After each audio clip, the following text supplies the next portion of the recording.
Good morning, everyone, and welcome to the class. We have started the second chapter in history, and the name of the chapter is From Trade to Territory.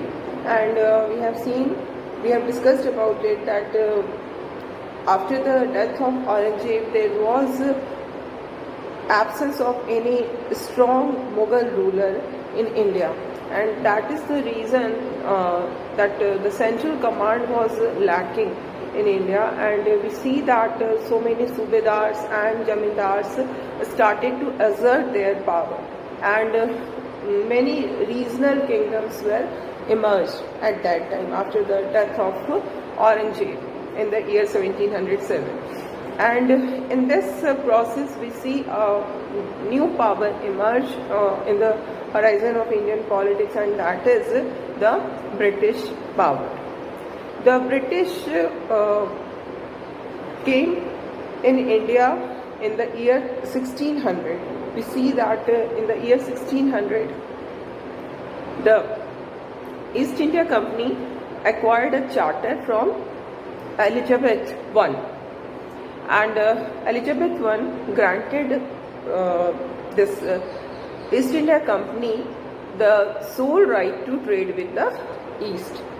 Britain की सिर्फ एक ही company थी, east India company, जिसको कि east के countries के साथ trade करने का राइट मिला था क्वीन एलिजाबेथ की तरफ से। तो ईस्ट इंडिया कंपनी जो थी वो अकेली ब्रिटेन की अकेली कंपनी थी जो कि ईस्टर्न कंट्रीज के साथ ट्रेड कर रही थी, और इसी में एक सबसे इम्पॉर्टेंट कंट्री जो ईस्ट में थी वो हमारी कंट्री इंडिया थी।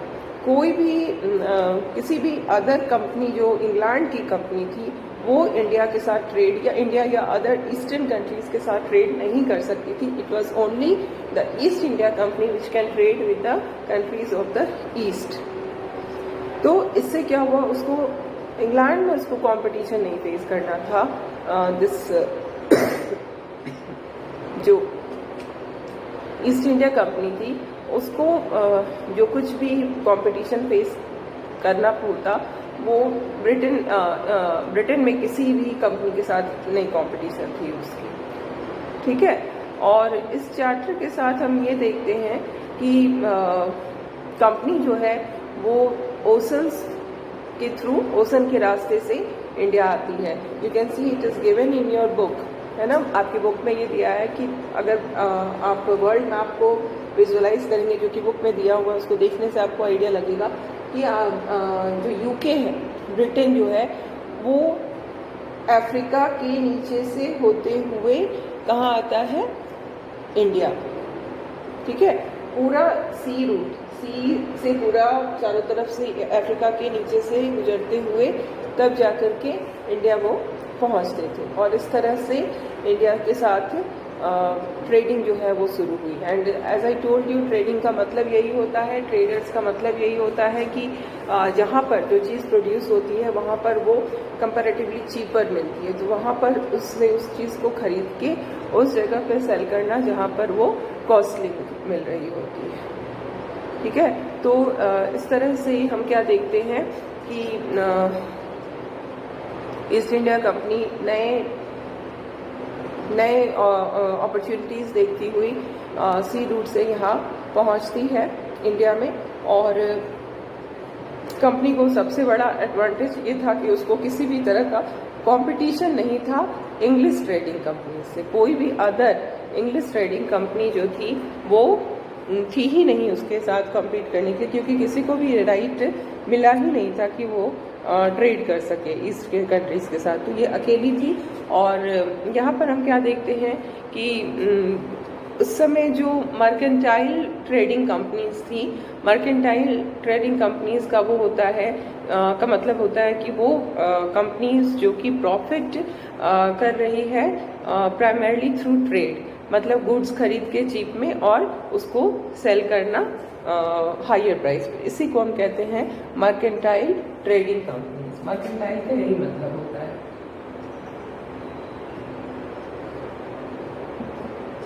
ठीक है। मर्केंटाइल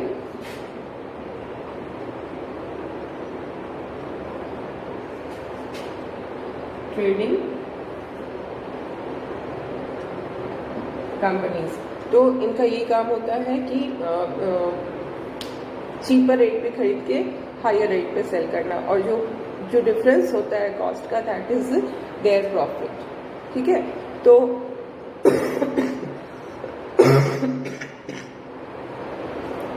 ये जो मर्केंटाइल ट्रेडिंग कंपनीज थी, ये काफ़ी प्रॉफिट कमा रही थी, क्योंकि यहाँ पर चीज़ें उनको काफ़ी सस्ते में, बहुत अच्छी क्वालिटी की चीज़ें कम से कम प्राइस में वो खरीदते थे, और फिर उसको जाकर के इंग्लैंड में वो ज़्यादा से ज़्यादा प्राइस पे बेचते थे।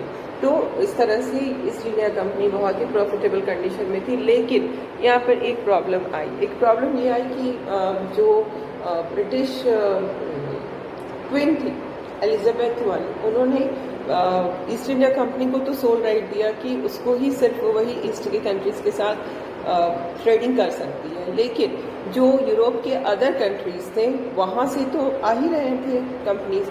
ब्रिटेन से कोई और कंपनी नहीं आ सकती थी इंडिया के साथ ट्रेड करने के लिए उस चार्टर के कारण, क्योंकि चार्टर में क्वीन एलिजाबेथ वन ने सिर्फ और सिर्फ ब्रिटिश ईस्ट इंडिया कंपनी को ये अधिकार दिया था कि वो इंडिया और अदर ईस्ट कंट्रीज के साथ ट्रेड कर सकती है। लेकिन जो अदर कंट्रीज थे यूरोप के, लाइक फ्रांस है, हॉलैंड है, ये सब उस समय के पोर्टुगल, ये सब उस समय के बहुत ही इम्पोर्टेंट यूरोपियन कंट्रीज थे।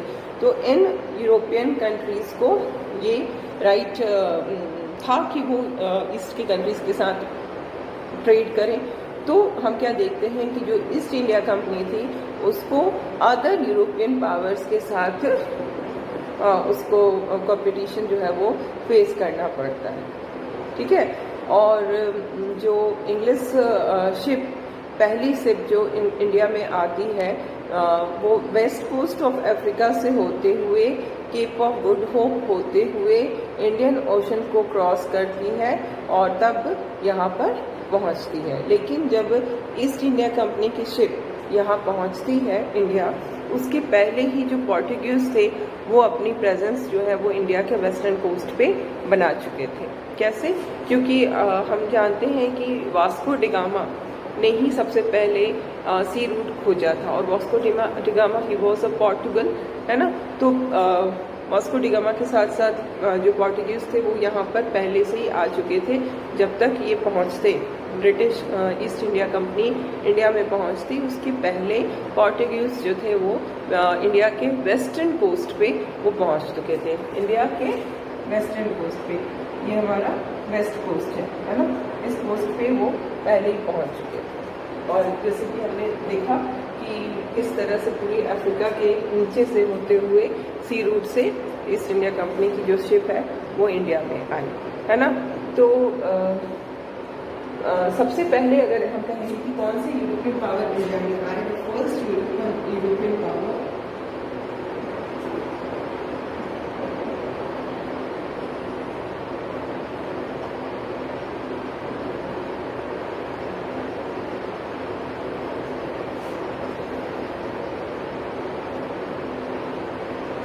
the first European power to reach India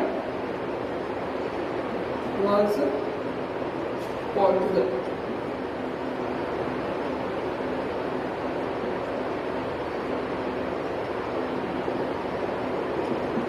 पोर्टुगल्स जो थे वो फर्स्टली इंडिया में आए थे, वेस्ट कोस्ट पे आए थे, और ये इन्होंने अपना जो बेस बनाया था वो बनाया था गोवा में। ठीक है,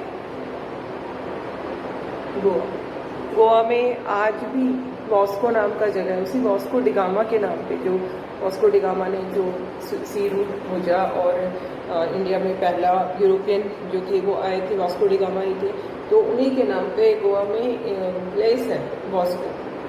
तो इसलिए यहाँ पर गोवा में उनका पहले ही उन्होंने अपना बेस बना चुका था, है ना। और ये कब आए थे वास्को डिगामा? वास्को डिगामा ने इंडिया के लिए सी रूट कब तलाश किया था? It was in the year 1498।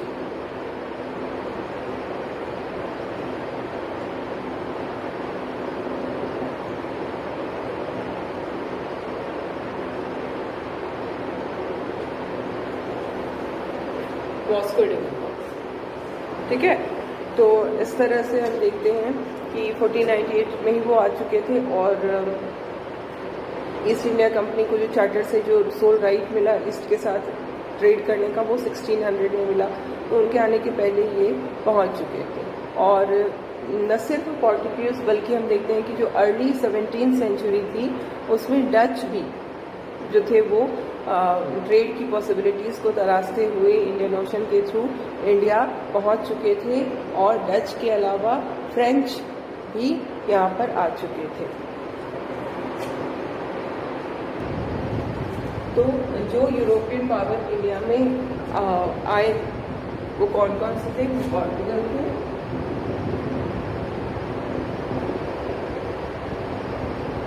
Dutch थे, इंग्लिश थे और फ्रेंच।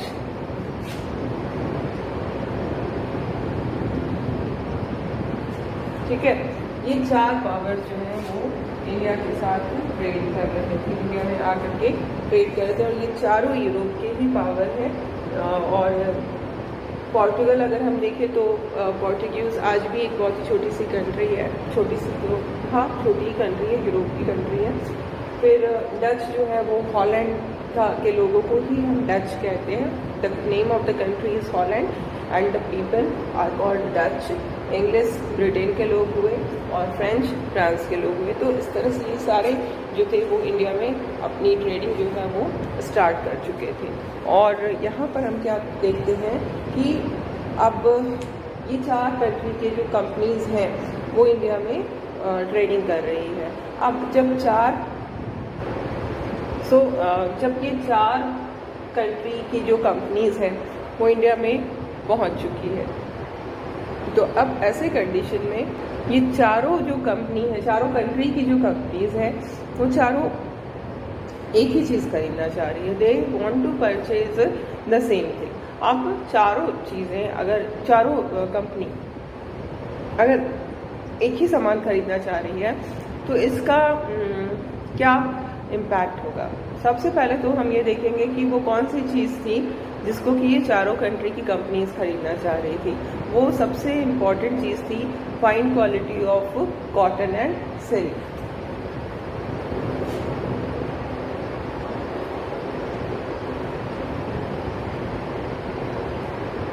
फाइन क्वालिटी ऑफ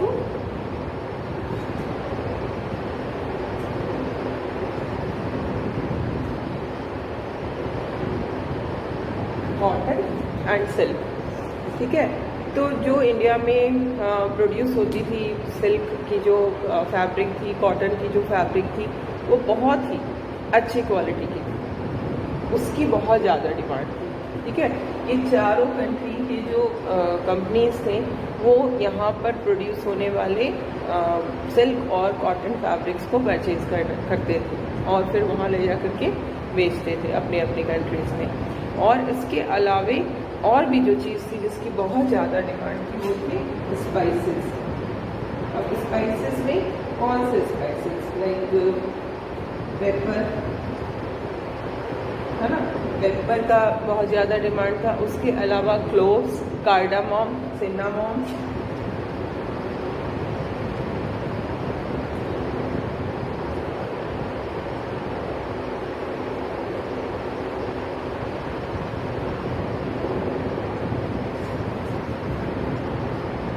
तो ये जो स्पाइसेस हैं पेपर, क्लोव्स, कार्डामम, सिन्नामॉन, ये स्पाइसेस जो हैं वो यूरोपियन कंट्रीज़ में बहुत ज़्यादा डिमांड में थी।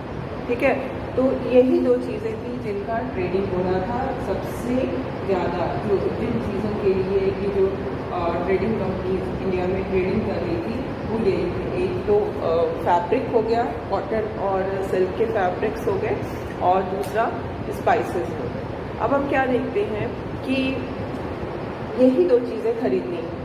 ठीक है, पर्पस क्या है? ट्रेडर्स जो हैं उनका सबसे ज़्यादा प्रॉफिट वो कैसे अर्न करेंगे? अगर वो सब बहुत ही कम प्राइस पे खरीदेंगे और ज़्यादा से ज़्यादा प्राइस पे बेचेंगे तब उनका प्रॉफिट मैक्सिमम होगा।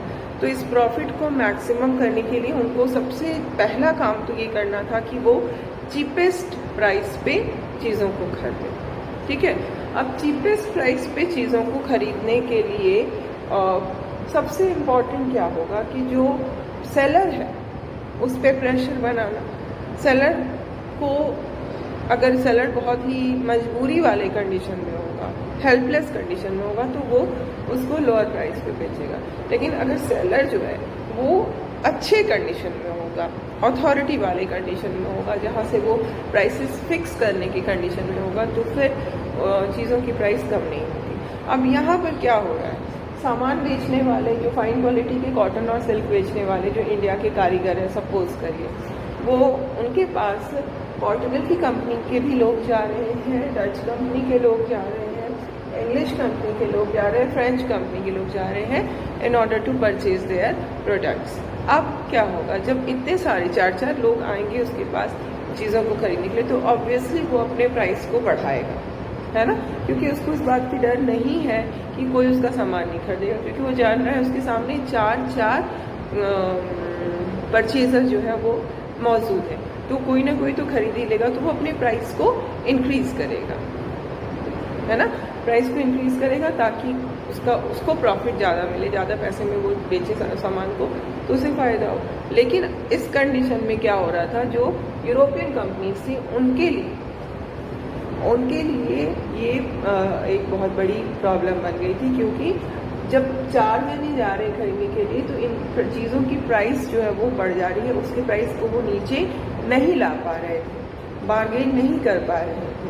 अगर सिंगल, सपोज करो कि अगर सिंगल परचेजर होता, सिर्फ पोर्टुगल की कंपनी होती और वो जाती उससे परचेज करने, तो क्या होता, तो जो सेलर है वो बहुत ज़्यादा बार्गेन नहीं कर पाता, वो उसको लगता कि अच्छा ठीक है, जितने भी ले रहा है दे देते हैं, क्योंकि उसके पास कोई और ऑप्शन नहीं है, कोई और वैसा खरीदार नहीं है उसके पास जो कि उसके चीज़ों का उस तरह से प्राइस दे सकेगा। तो जिस प्राइस पे भी वो खरीदने के लिए तैयार हो जाता, वो उस पर बेचने के लिए तैयार हो जाता। तो अगर एक सेलर के पास कई सारे परचेजर आते हैं, तो सेलर की कंडीशन अच्छी हो जाती है। अच्छी हो जाती है कहने का मतलब, सेलर जो होता है वो इस पोजीशन में आ जाता है कि वो अपने प्राइस खुद अपने हिसाब से डिटरमाइन करे।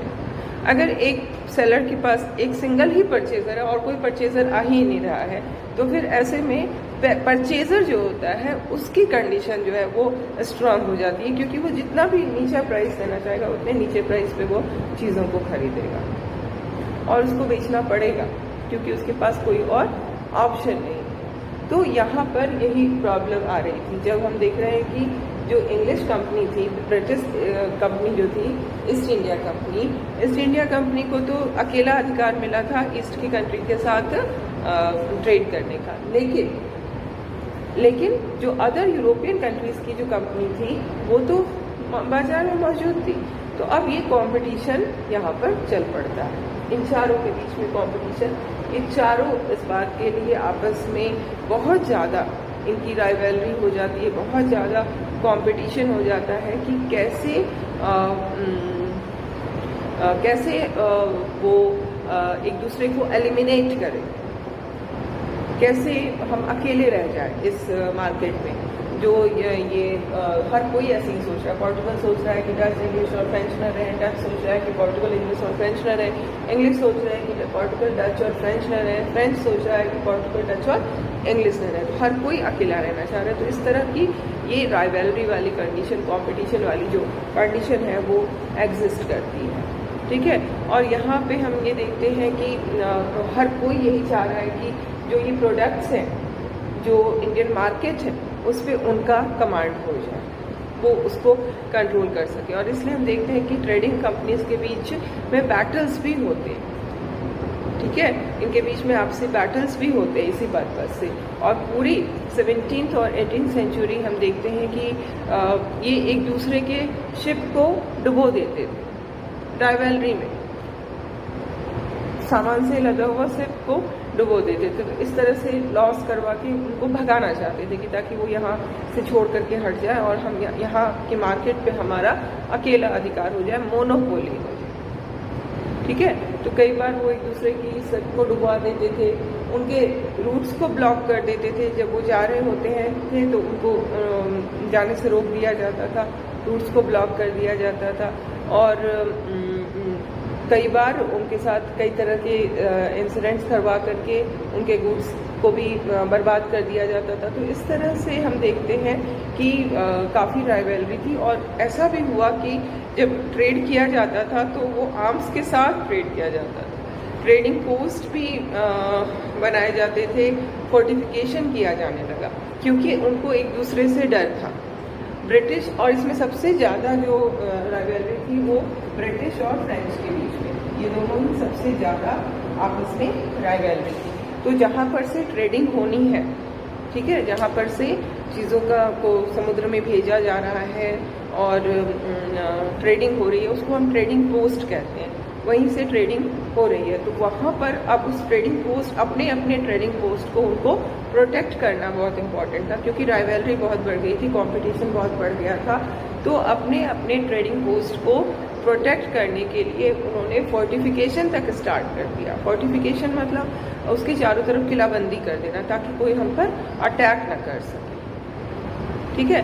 तो इस तरह से जो ये एफर्ट हुआ कि अपने चारों तरफ जहाँ भी उनका ट्रेडिंग पोस्ट है वहाँ पर उसको फोर्टिफाई करके और एक प्रॉफिटेबल ट्रेड को कैरी ऑन किया जाए, इससे एक और प्रॉब्लम स्टार्ट होती है क्योंकि आप आउटसाइडर हैं, बाहर से आप आकर के आपने सिर्फ ट्रेडिंग के पर्पज से आप आए हैं और आप क्या कर रहे हैं कि फोर्टिफिकेशन कर रहे हैं, किलेबंदी कर रहे हैं, अपने ट्रेडिंग पोस्ट को प्रोटेक्ट कर रहे हैं। तो जिस रूलर के टेरिटरी में वो ट्रेडिंग पोस्ट आता था उस रूलर के साथ भी उनकी कॉन्फ्लिक्ट स्टार्ट हो गई। ऑब्वियसली रूलर विल ऑब्जेक्ट कि आप फोर्टिफिकेशन क्यों कर रहे हैं, टेरिटरी हमारी है, इस टेरिटरी पे आप फोर्टिफिकेशन नहीं कर सकते। तो इस तरह से वो भी कॉन्फ्लिक्ट जो है वो स्टार्ट हो गई और इस तरह से धीरे धीरे कंपनी को ये समझ में आने लगा कि ट्रेड और पॉलिटिक्स को एक दूसरे से अलग रखना बहुत ही मुश्किल है। तो ये सब कुछ कैसे होता है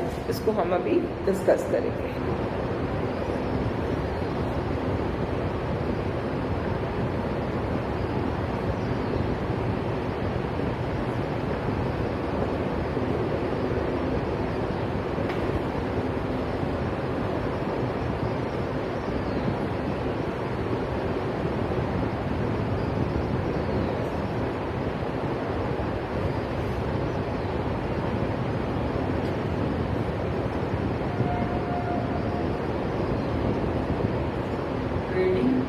in Bengal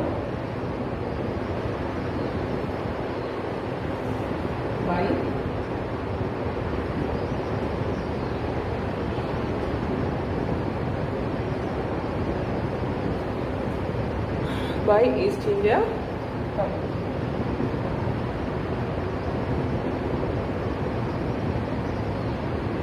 ठीक है, तो हम क्या देखते हैं, सबसे पहले जो ईस्ट इंडिया कंपनी ने ट्रेडिंग करके जो पाउंड जमाए वो बंगाल में जमाया। पहली जो इंग्लिश फैक्ट्री थी वो हुगली रिवर के किनारे 1651 में एस्टैब्लिश हुई, द फर्स्ट इंग्लिश फैक्ट्री।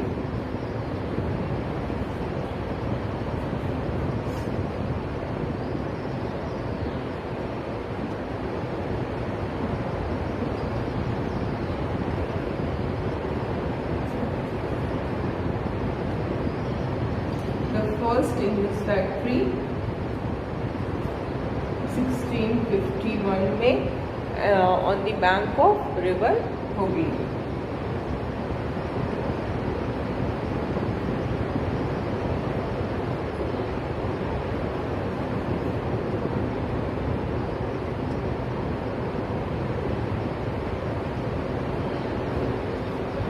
ठीक है, हुगली रिवर के किनारे ये पहली इंग्लिश फैक्ट्री जो है वो सेटअप हुई।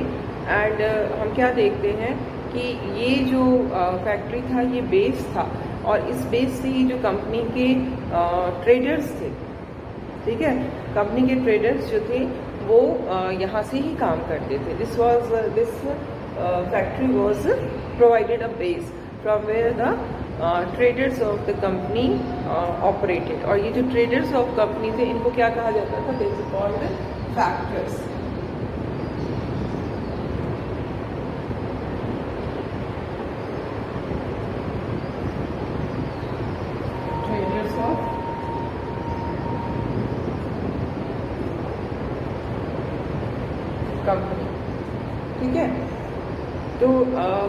इस तरह से हम देखते हैं कि फैक्ट्री जो है उसके ये जो पहली इंग्लिश फैक्ट्री जिसको हम कह रहे हैं, इस फैक्ट्री में एक वेयर हाउस था और इस वेयर हाउस में क्या होता था कि गुड्स जो थे, जो जिन गुड्स को एक्सपोर्ट करना था उसको स्टोर किया जाता था। ठीक है, तो इस फैक्ट्री के अंदर और क्या था, ware house.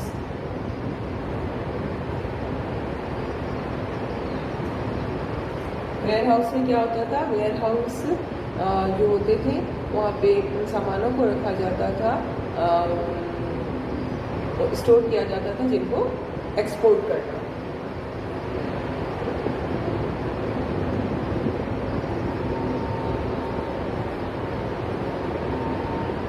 Goods were stored for exporting.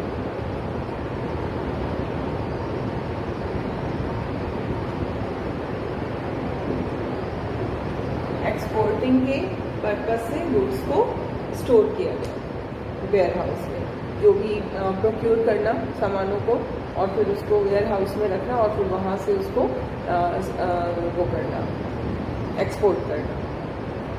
ठीक है, और इसके अलावा इसमें ऑफिसेज भी होते थे जिसमें कि कंपनी के ऑफिसेज जो थे वो बैठते थे। तो फैक्ट्री के अंदर क्या क्या चीज़ें थी वो आपको समझना होगा।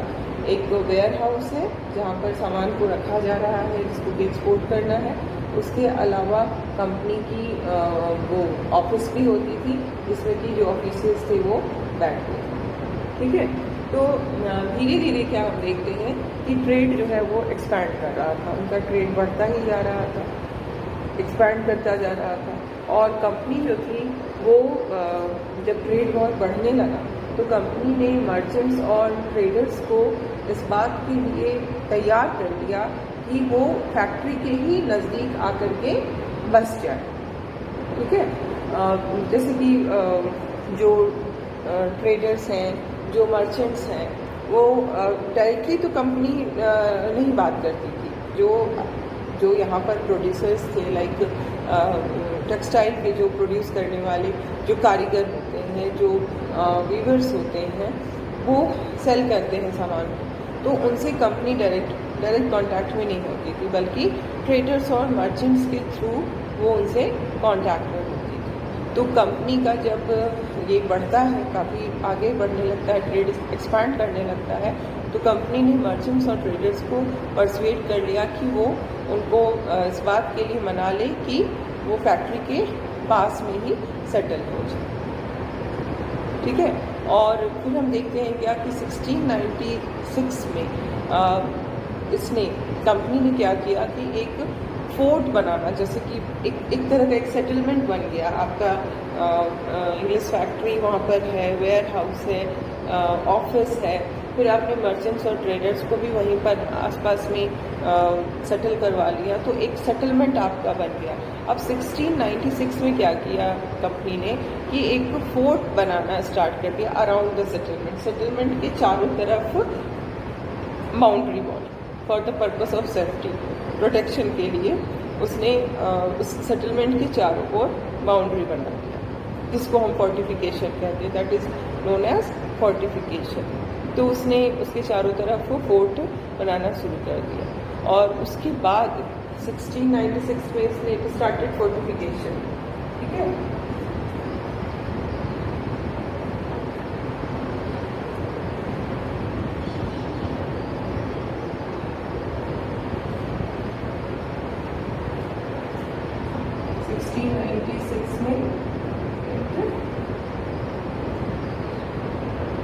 started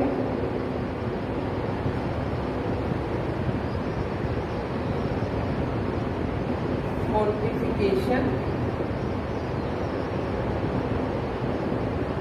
around the settlement। ठीक है, सेटलमेंट के चारों तरफ फोर्टिफिकेशन करना स्टार्ट कर दिया और इसके 2 साल बाद उसने मुगल एम्परर को ब्राइब दिया। ठीक है, 2 years later it bribed Mughal officials into giving the company zamindari rights over 3 villages।